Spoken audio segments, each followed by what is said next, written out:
हरिओम स्वामी जी। हाँ नारायण।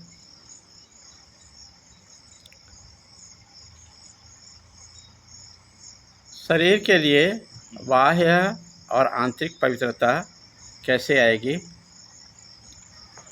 अरे भाई, शरीर की पवित्रता तो बाहर की जो पवित्रता है, मृत जलाभ्याम शंकराचार्य भगवान लिखते हैं, मिट्टी और जल से। आजकल मिट्टी प्रयोग नहीं करते, साबुन का प्रयोग करते, जिसमें चर्बी न हो, ऐसी चर्बी से मिश्रित न हो ऐसा साबुन। साबुन से भी शरीर की पवित्रता होगी। मैं देखता हूँ अनावश्यक लोग जो है मुख के अंदर उंगली लगाते। अब कोरोना वाले तो यही बतलाते भाई, हाथ धो। नाक के अंदर में, मुख के अंदर में उंगली लगे तो हाथ को धोना चाहिए। हाँ? नोट थूक लगा कर लोग गिनती करते हैं, ये अनुचित है।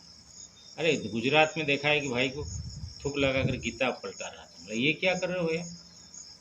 इसलिए शरीर की पवित्रता रखनी चाहिए, शरीर की पवित्रता होनी चाहिए।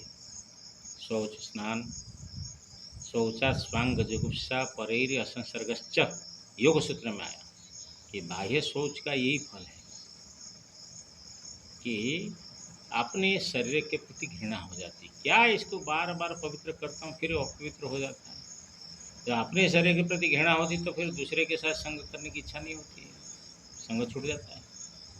शरीर, दूसरे शरीर के साथ जो अट्रैक्शन है, जो लगाव है, खिंचाव है, तो वो समझ लो कि वो दुर्बल हो जाता है। क्या है, गंदगी का पुतला है। और आभ्यंतर सोच में क्या है, राग द्वेष मल को निकालना। मन में जो कूड़ा कबाड़ा पड़ा है उसको निकालना। मैत्री करुणा मुदित अपेक्षाणाम सुख दुख पुण्य पुण्य विषयाणाम भावना कश्चित प्रसादनम, यह आभ्यंतर सोच का रूपरेखा योग सूत्र में दी गई है। मैत्री करुणा मुदिता उपेक्षा, जो सुखी है उसके सुख को देख करके मैत्री भाव जगाओ, दुखी के दुख को देख करके करुणा भाव जगाओ।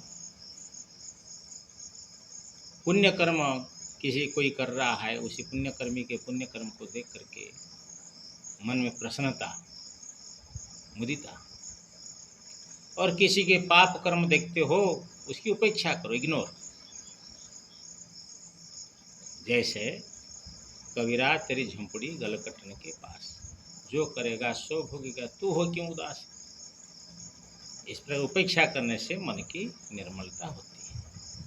जब मन निर्मल होता है, निर्मल मन जन सो मोहि पावा, मोहि कपट छल छिद्र न भावा। भगवान स्वयं रामचंद्र बोलते हैं, निर्मल मन में प्रभु का दर्शन होता है। तो ये आभ्यंतर सोच का फल क्या है?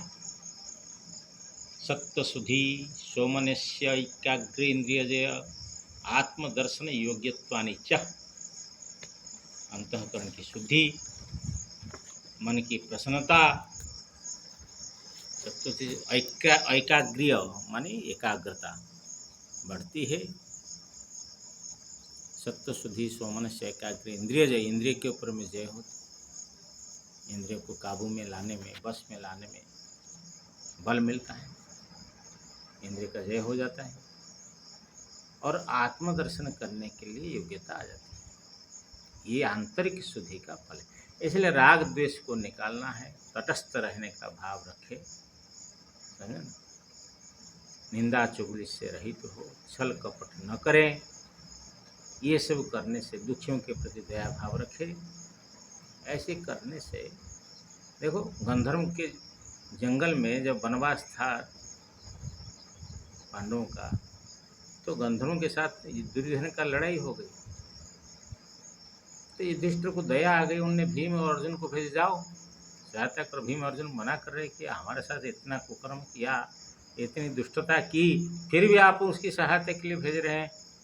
युधिष्ठिर ने कहा, भाई देखो, जब हम आपस में लड़ते हैं वो 100 हम 5, लेकिन हमारे भाई के साथ कोई लड़ता तो हम 105। तो किसी की कष्ट, कोई कष्ट में पड़ा है, कोई दुख में पड़ा है, उसकी सहायता करनी, करुणा भाव जगाए, सेवा भाव जगाए, अहंकार को न आने दे, प्रभु को समर्पण कर ले, फल की इच्छा न रखे। इसी से अंतःकरण की शुद्धि हो जाएगी। निष्काम का फल है। हरिओम तत्सत।